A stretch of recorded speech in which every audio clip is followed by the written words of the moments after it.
Dinas Perhubungan Banjarmasin menurunkan 150 personil bergabung dengan jajaran pengamanan dari Polresta Wansatpol PP Banjarmasin yang nantinya mengamankan ketertiban di sejumlah titik padat aktivitas berlalu lintas Waya Idul Fitri 1445 Hijriah.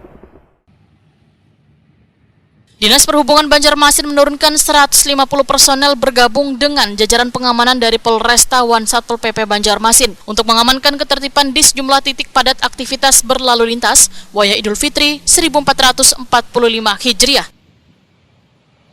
Mereka nantinya akan ditempatkan di pos pengamanan PAL 6, pos pengamanan Parak Jembatan Merdeka, Bundaran Kayu Tangi, di kawasan Jalan Barito Hilir Trisakti, Simpang Ulin, kawasan Pasar Sudi Mampir, serta pos pengamanan di pelabuhan angkutan melalui jalur sungai. Demikian dipadahkan Kepala Dinas Perhubungan Banjarmasin Slamet Bagja Waitakoni Prima TV Baisukan Kamis 4 April 2024.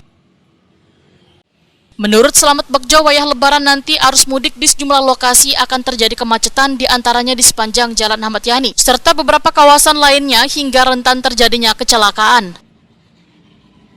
Slamet Bagja meminta warga yang hendak mudik lebaran baik melalui jalur darat maupun sungai untuk lebih berhati-hati dan selalu menjaga keselamatan selawas dalam perjalanan. Kami menghimbau kepada masyarakat yang mau mudik ya, perlu diperhatikan 3 hal. Jadi yang pertama, pastikan kesehatan ya, atau fit kondisinya.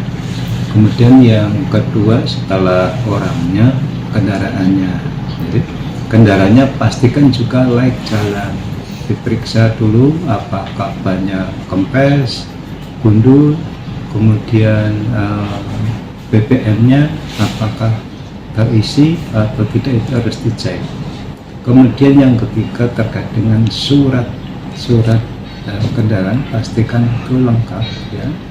Sehingga ketika mudah ini tidak terjadi, misalkan ada lengkap tapi dokumen tidak lengkap, kan malah ya jadi itu yang barangkali yang perlu disiapkan oleh pemudik sehingga lancar perjalanannya dari awal hingga akhir tujuan. Slamet Bagja mengingatkan sebelum mudik lebaran, periksa terlebih dahulu kondisi kendaraan supaya lancar dan selamat sampai tujuan.